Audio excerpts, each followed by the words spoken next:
ایک مال بردار جہاز سمندری طوفان میں الجھ گیا۔ طوفان کی شدت کی وجہ سے جہاز ڈوبنے ہی والا تھا، لیکن اس جہاز پر سوار تاجروں نے کہا کہ اگر ہمیں اپنی جان اور مال سے پیار ہے تو ہمیں کچھ سامان سمندر میں ڈالنا پڑے گا۔ جہاز کا وزن کم کرنے کے لیے باہمی مشاورت سے تاجروں نے فیصلہ کیا کہ جس تاجر کے پاس سب سے زیادہ سامان ہوگا اس کا سامان پھینک دیں گے تاکہ صرف ایک ہی شخص کو نقصان اٹھانا پڑے۔ جہاز کا زیادہ تر بوجھ ایک تاجر کا تھا۔ اس نے اعتراض کرتے ہوئے کہا، کیوں صرف میرا سامان؟ ہمیں ہر ایک تاجر کا کچھ نہ کچھ سامان پھینک دینا چاہیے۔ انہوں نے اس تاجر کو زبردستی اس کے سامان سمیت سمندر میں پھینک دیا۔ سمندر کی لہریں اسے ٹکرانے لگی۔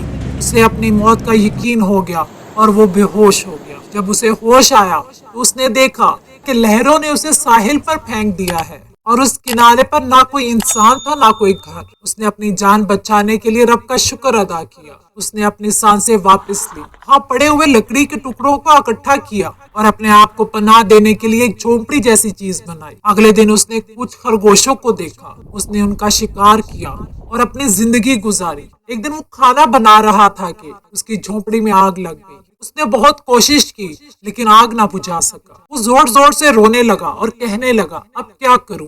یہ شکایت کرتے ہوئے وہ خالی پیٹ سو گیا۔ صبح جب وہ اٹھا عجیب منظر دیکھتا ہے۔ اس نے دیکھا کہ ایک جہاز ساحل کے قریب آ رہا ہے اور لوگ اسے اپنے ساتھ لینے آئے تھے۔ اس نے جہاز کے لوگوں سے پوچھا کہ تمہیں میرے بارے میں کیسے پتا چلا؟ انہوں نے جو جواب دیا اس نے تاجر کو حیران کر دیا۔ جہاز کے لوگوں نے کہا کہ ہم جانتے تھے کہ یہ ساحل غیر آباد ہے، لیکن ہم نے دور سے دھواں اٹھتا دیکھا تو ہم نے سوچا کہ یہاں کوئی پھنسا ہوا ہے جسے ہم بچائیں، اس لیے ہم آپ کے پاس آئے ہیں۔ پھر تاجر نے اپنا سارا قصہ سنایا تو وہ لوگ اسے مزید حیران کرتے ہوئے کہنے لگے، وہ جہاز جس سے آپ کو سمندر میں پھینکا گیا تھا بعد میں سمندر میں ڈوب گیا۔ یہ سن کر تاجر سجدے میں گر گیا اور رب کا شکر ادا کرنے لگا اور کہنے لگا، پاک ہے وہ ذات جس نے مجھے میری حفاظت کے لیے سمندر میں پھینک دیا۔ بے شک اللہ تعالیٰ اپنے بندوں کے بارے میں زیادہ جانتا ہے۔ مشکل حالات میں اللہ کی رحمت سے نا امید نہ ہو، ہر حال میں اپنے رب پر بھروسہ رکھو۔